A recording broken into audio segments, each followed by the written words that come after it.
Welcome into a state semifinal edition of the Varsity 4 podcast. Sponge Franklin, Justin Barney coming to you like we do every week. And Sponge Final Four time. Only 4 teams left. Yeah, I was wrong. I went out on a ledge and said 7. Man, and it really, truly, it could have been.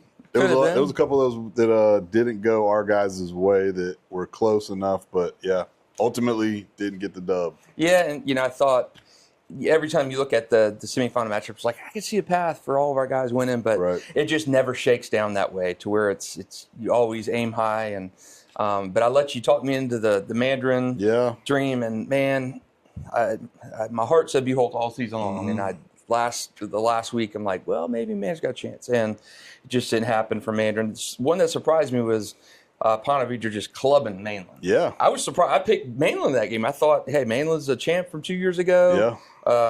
They big win over Cocoa earlier this year. Ponte Vedra, man, Ponte Vedra's most difficult game of the playoffs was its first round against Niceville. And Niceville, to me, Niceville was clearly the second best team in this region, to me. Niceville was so good, and Ponte Vedra beat them in overtime on a JP Tolan block kick. And ever since that game, it was smooth sailing for Ponte Vedra. So another one that surprised me was Choctaw 31, St. Aug 28. You and I both were in agreement that St. Aug was the team there. This is the 4th straight playoff year they had met, the 3rd one in the regional final. And Choctaw had been 1 and 2 in those games. They won a first-round playoff game against St. Augustine a few years ago, and then lost the last 2 regional finals. We knew it was going to be St. Augustine and Choctaw. We talked about that a good portion of the season, and Choctaw just pulled ahead. I mean, St. Augustine was up 17 in the 3rd quarter of that game. And you're thinking, all right, well, the Jackets are in the thick of this, and Choctaw just kind of reeled them back in and got it done. That turnovers hurt St. Augustine in that game. They were the beneficiary of a couple turnovers in the first half, but just couldn't get it done after half. That one surprised me a little bit. It was a back and forth ball game. We kind of looked at Choctaw. We knew they were going to be a tough opponent. They've been great. Obviously they've been getting this far every single season to play at St. Augustine at this point to try to get to that Final Four, and they gave them all they wanted in all those previous matchups. So we knew they were going to be a good out. It was more so, I think we both kind of looked at, okay, a team that they played the previous week in Columbia, who St. Augustine completely dispatched this year. So you're thinking, all right, common opponent-wise, if St. Aug has been pretty solid all season long, they continue to do what they do. And they kind of, in a sense, did, but they were able to run the ball fairly well. It wasn't a big game through the air. But, again, it was back and forth, and they had the lead. So you're like, finish the mission. And they didn't do it. Couldn't get it done. I was in the locker room before the game and tweeted out a picture, got a good bit of reaction.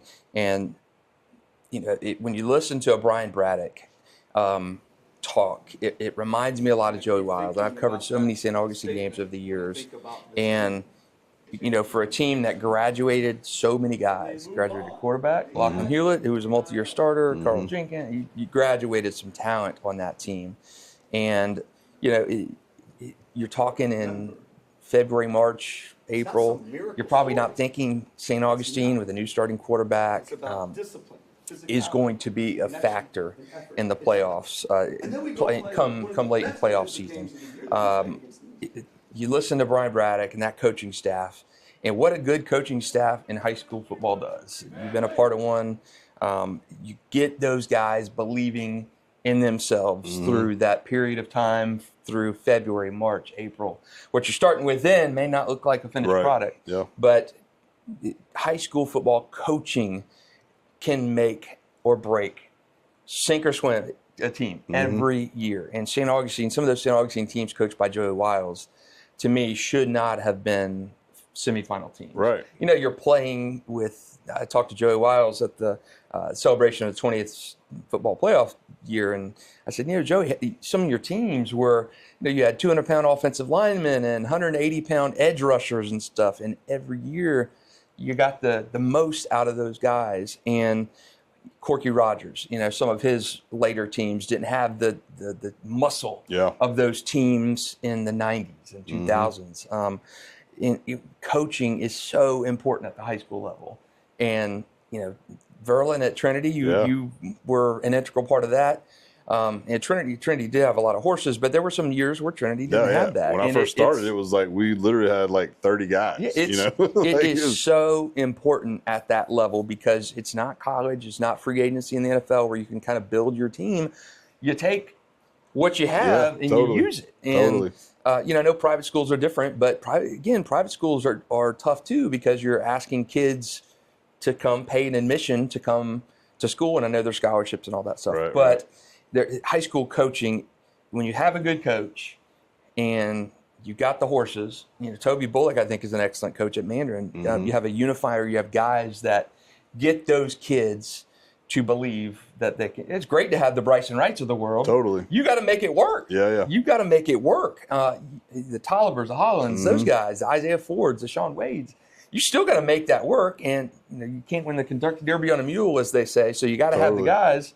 But coaching in high school football, it just reminded me, listening to that Brian Braddock speech last week, how important having a good coach is, and a good coaching staff is, that believes in the players, that gets them feeling like they could run through the proverbial brick wall. Totally. Right? Yeah, it's like that in a sense is, the buy-in, it's just like the high school football moniker of, you play for your coach, you play for your teammates, all that stuff, the coach speak.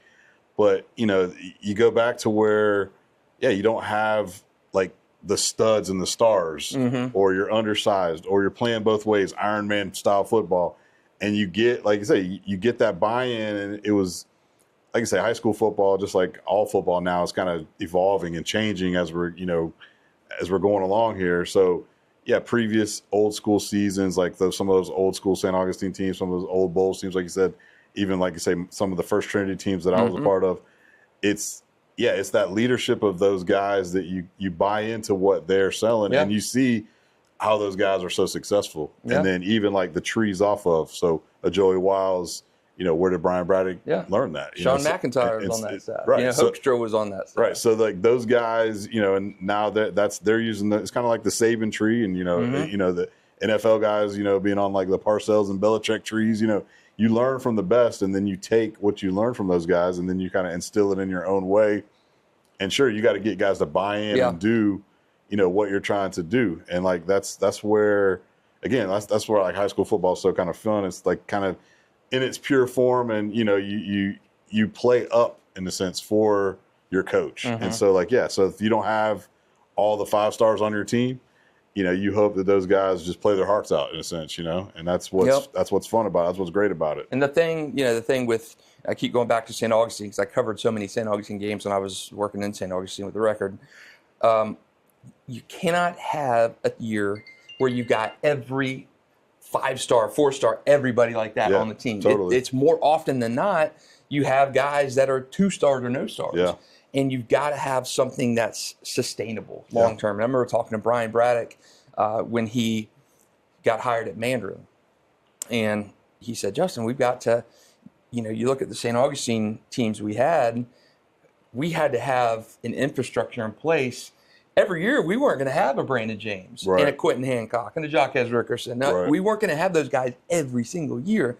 So how do you overcome that? When you come and you get a 4-star blue chip guy, great. But that's the exception, not the norm in that. Now, Trinity's had a lot of guys where, a lot of years where they've had those blue chips. But you look at the last 2 years of Trinity's program, probably the barest I've ever seen a Trinity team. In terms of they're all the young talent in now, terms of the young guys, in terms of how many guys who don't have college offers. Right. And I remember talking to Verlin 2 years ago, and he said, in a sense, coaching a team like that, or what we have now, is a lot more about coaching and getting the most out of those guys. And Trinity, 2 of their worst record-wise teams of the last 30 years, or this year's and last year. You started 1-4. Yeah. Last year, kind of the same thing. And both years, you find yourself in the state semifinals. It's a testament to coaching. And I talk about St. Augustine a lot because I think Joey Wiles was the master of getting the most out of every single player in that locker room. And Brian Braddock, the same thing. Hoekstra at Clay. Now, you know, at Hoekstra, remember the Clay team went to the state finals, and I mean they beat Bishop Kenny that year with the Wolford, and they get to American Heritage, get steamrolled. But to take a team like that where it's good athletes, totally, that was I mean, I couldn't even tell you like who the stud would be on that team, you know, or did they have any college guys? I mean, Wes Weeks, who was a really good player. But as you didn't have a litany of just dudes who were going on to play the next level. So it was like they just played up, you know, in that time frame of how they, you know, that was a wild game too. Yeah, that 74-73 game. But yeah, I mean, the Clay team's a good example. You don't have that's a great example. You know, they end up having you know, later on they had that unbelievable running back Bilal Ali. Right. But that was, again, the exception.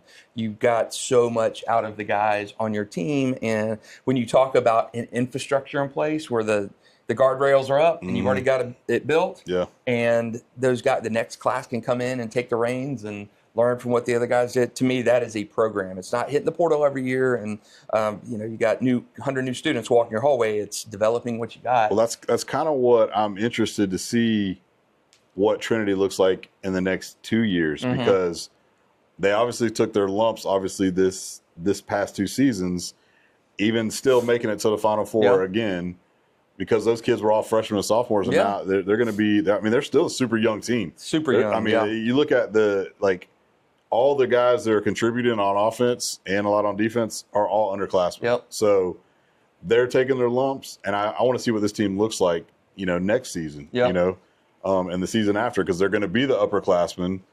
And it's kind of like you watch this group come in as freshmen and see where they can go in their junior and senior year. It's remarkable to watch. And it just reminded me last week, being in there, watching that, how good or how important a high school coaching staff is to developing those players.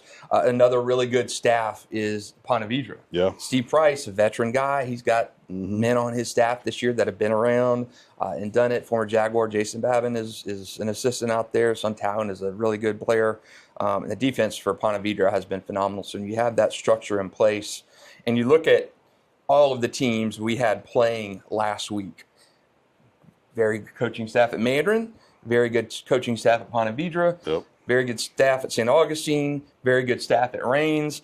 Bradford, they lost, but another very good staff. And UC with David Penland, really, really good staff there. And it's just remarkable to see how many the teams with the best coaching staff and leadership are the ones that are surviving every single year. Okay, our last few classes here, no surprise, Rains 61-15 over Bishop Kenny. Surprised it was that lopsided, but it was. I thought it would be that way. Yeah, I thought I picked 45-14 or something like that. Bolles 44, Pensacola Catholic 10. Thought that was going to happen. Yeah, they rolled. Cocoa 17, Bradford 10. Thought that was going to happen. And then Trinity 27-12 over UC.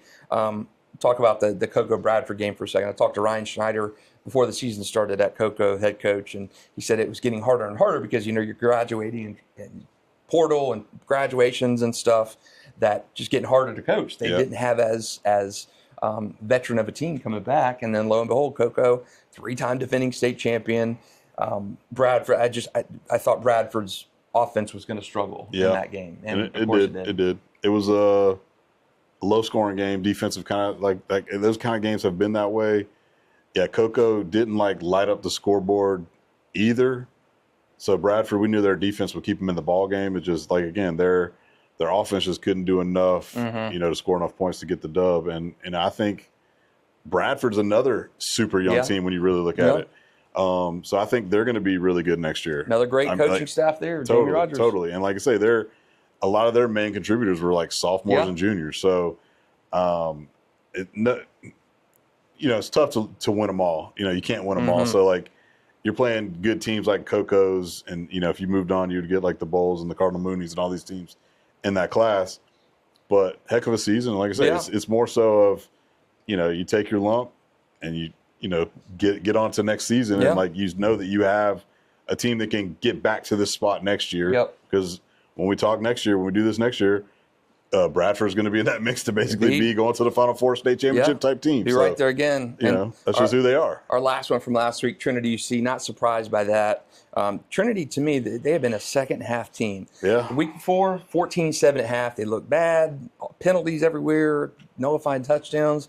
They go on to win like 48-14. Crazy. Same thing. They're down 12-0 at half against UC, and you come back and drop 27 in the second half. Yeah. So Trinity, again, they're finding ways to get it done. If they could put together a full 4-quarter game, I think that comes with experience, and they're still a really, really young team, like you said. Okay, let's go on to this week's games. Well, it's going to be a tough one for some of these. Let's start with 5A. At least Ponte Vedra, to me, I think they have a chance against Lakeland. Yeah. Lakeland is a dynasty, 9-time state champion. They are. The other part of that in 5A, Riverdale at Aquinas.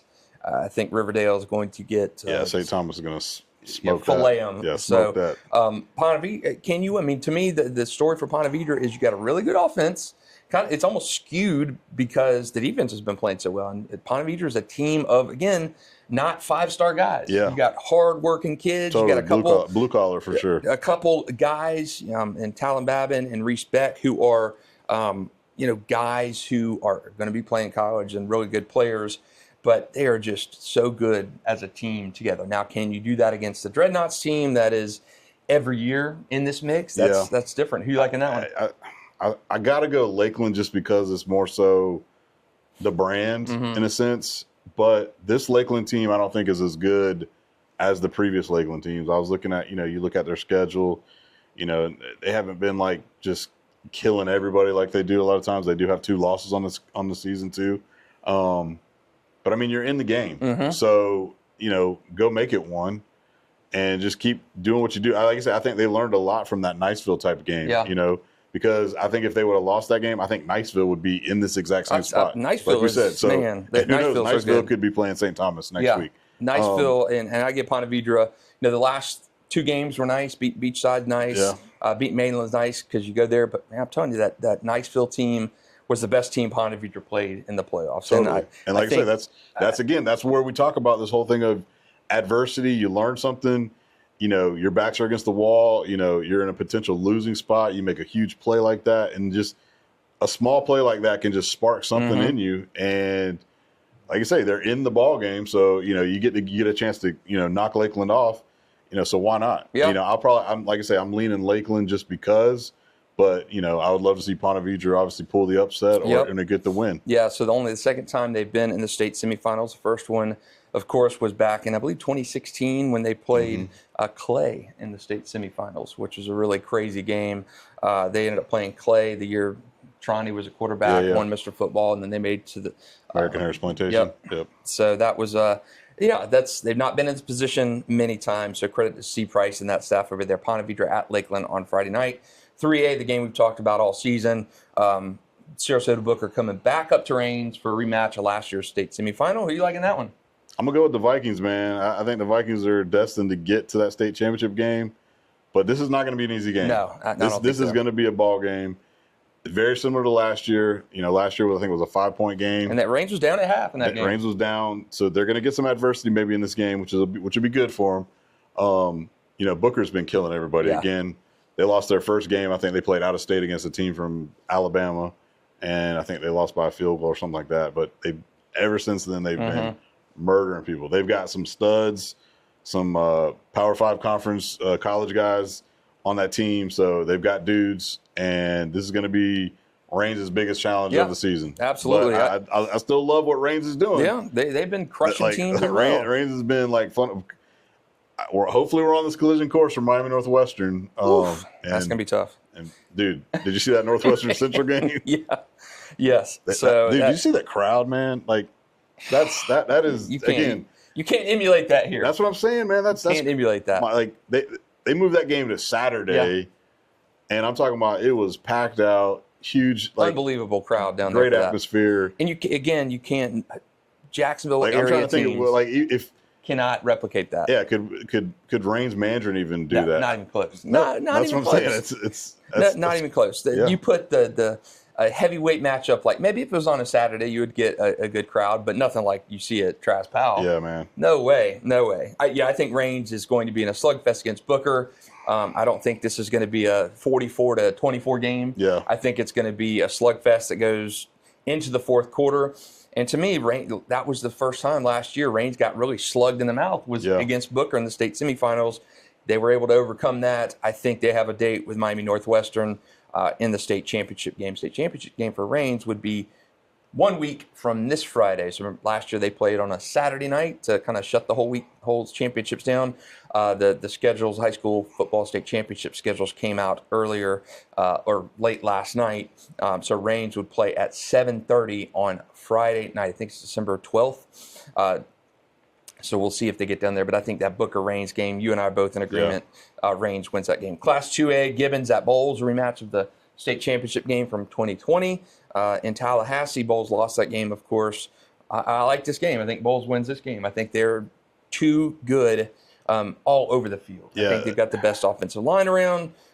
Their skill guys are unbelievable. Xander Edwards, to me, he's the odds-on favorite for Player of the Year. Yeah. Naeem Burrow. I mean, just so many good guys on that team. They've got too much weaponry on offense, man, and like it's so hard to stop a team who can really just run the ball at you and they can just do that. We're not talking about run the ball and average 3 yards a carry. No, we're talking about we're breaking one for 70. Xander Edwards is averaging like 11 yards a carry this year. Yeah, that's what I'm saying. Insane. It's like, again, he's ripping runs. So insane. If you want to try to sell out to stop that, then again, you got a 5-star and Naeem Burrows, Cam Titi out there catching balls. You got really they can pick your poison, man, and like that's why I liked them going into this whole thing. Corbin Fordham, and then they're playing really good. They're playing good on defense right now too. So the thing that to me the shortcoming of Bolles early this year was the ability to stop teams. Right. They've changed things around. You got really good. You got they fortified the defense up. Yeah, you've got so many guys and. I was out at Bolles practice earlier this year talking to a parent. He said, if Bolles doesn't win a championship this year, it's just going to be crazy because they have so much. And I agree. Yeah, Gibbons can throw it, so that'll give him a little bit of a challenge maybe defensively because I want to say the quarterback's almost thrown for like 3,000 yards, some crazy number. But, again, I just don't think Cardinal Gibbons is going to be able to stop Bolles. Yep. So Bolles can play this. Let's get into a shootout. And we'll score more points than you. And that's I think that's why they're going to win. 44-10 in the regional final, pretty impressive. The other part of that 2A is Cocoa at Cardinal Mooney. Bolles, if championship game, they would play Wednesday down in Miami at 7:30. And of course, 1A Trinity Christian going to Chaminade and Cardinal Newman at Carrollwood Day. Trinity's not going to win this game. Nah. Not going to win this game. This is not your vintage Chaminade team that just had the Jeremiah Smiths and the JoJo Traders from like the last couple of years, but they're still really, really good, and they've kind of blown out everybody. They lost to St. Thomas, I think, like the final week of the season, and then they lost that opener against St. Francis or whatever. Yep. But Trinity's just not ready for this kind of firepower. Hopefully they just give a good showing, and then you learn a lot. You take your lumps and learn from this game. Maybe 35-6 last year, something along those lines in that game. I think it'll be similar this year. I do think Chaminade wins that game handily, and Trinity gets more kind of battle-tested for the next couple of years because I think they could be right back in this game next year with a more experienced team. So I'm going to say Chaminade in that one. I'm going to say who do you like in the Final Four matchup to move on to next week, and what's your state championship matchup? In which one? Each class. If we go all the way to, we can start with 1A. I think Chaminade's going to win the whole thing in 1A. So that's a surprise. You're going out on a limb there. Yeah, exactly. For real. I still got my Bulls Bulldogs winning it all, man. I think Bulls. Who is Chaminade versus who in the final? Cardinal Newman. Okay. All right. 2A.